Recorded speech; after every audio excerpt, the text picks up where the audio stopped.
ಪೊಲೀಸರು ಮನೆ ಹತ್ರ ವೆರಿಫಿಕೇಶನ್ ಪಾಸ್ಪೋರ್ಟ್ಗೆ ಹೋದ್ರು ಜನ ಕರ್ಟಸಿಂದ ಒಳಗಡೆ ಬನ್ನಿ ಕೂತ್ಕೊಳ್ಳಿ ಒಂದು ಗ್ಲಾಸ್ ನೀರು ಕುಡಿತೀರಾ ಅಂತ ಕೇಳಲ್ಲ. ಅವ್ರ ಬೀಟ್ ಅಲ್ಲಿ ಅವ್ರಿಗೋಸ್ಕರ ಯಾರು ಬೀಟ್ ಡ್ಯೂಟಿ ಮಾಡ್ತಾನೆ ಕಂಟಿನ್ಯೂಸ್, ಆ ಬೀಟ್ ಕಾನ್ಸ್ಟೇಬಲ್ ಹೆಸರು ಕೂಡ ಗೊತ್ತಿರಲ್ಲ. ಅಥವಾ ಯಾರೋ ಇವ್ರು ಮಾತಾಡ್ಸೋಗ್ಲೇನೆ ಮಾತಾಡಿದ್ರೆ ಫೇಸ್ಬುಕ್ ನಾನು ಲೈವ್ ಹೋಗ್ತಾ ಇದೀನಿ ಕ್ಯಾಮ್ರಾ ಇಟ್ ಅವ್ನು ಏನೂ ಕೇಳಿರಲ್ಲ, ಫಸ್ಟ್ ಡ್ರೈವಿಂಗ್ ಲೈಸೆನ್ಸ್ ಇದೆಯಾ ಅಂತ ಕೇಳೋ ಅಷ್ಟರಲ್ಲಿ ಮಾಡ್ತಾನೆ. ಕಾರ್ದು ಸರ್ವಿಸ್ ಸ್ಟೇಷನ್ಗೆ ಹೋದೆ, ಶೋರೂಮ್ಗೆ ಹೋಗಿ ಆಚೆ ಬರುವಾಗ ಒಂದು ಫಾರ್ಮ್ ಕೊಟ್ರು. ಏನು ಅಂತಂದೆ, ಸರ್ ಫೀಡ್ಬ್ಯಾಕ್ ಕೊಡಿ ಸರ್, ಪ್ಲೀಸ್ ಕೊಡಿ ಸರ್ ಅಂತ. ಯಾಕೆ ನಿಮ್ಮನ್ನ ಫಸ್ಟ್ ಯಾರು ಭೇಟಿ ಮಾಡಿದ್ರು, ಎಷ್ಟು ನಿಮಿಷ ತಗೊಂಡ್ರು, ಹೌ ವಾಸ್ ದ ರೆಸ್ಪಾನ್ಸ್, ಏನ್ ಗ್ರೇಡಿಂಗ್ ಕೊಡ್ತೀರಾ ಅಂತ.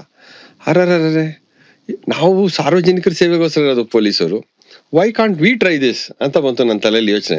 DG ಸಾಹೇಬ್ರು ಮತ್ತೆ ಸರ್ಕಾರದವರು ಇಲ್ಲ ಇದು ಪ್ರತಿ ಸ್ಟೇಷನ್ ಮಾಡಬೇಕು ಅಂತೇಳಿ ಲೋಕಸ್ಪಂದನ ಅಂತ ಮಾಡಿದ್ದಾರೆ.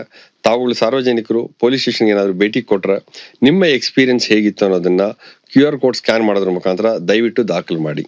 ಸೊ ಅದು ಇನ್ನು ಉತ್ತಮವಾದಂತ ಸೇವೆ ಕೊಡ್ಲಿಕ್ಕೆ ಇಂಪ್ರೂವ್ ಆಗುತ್ತೆ.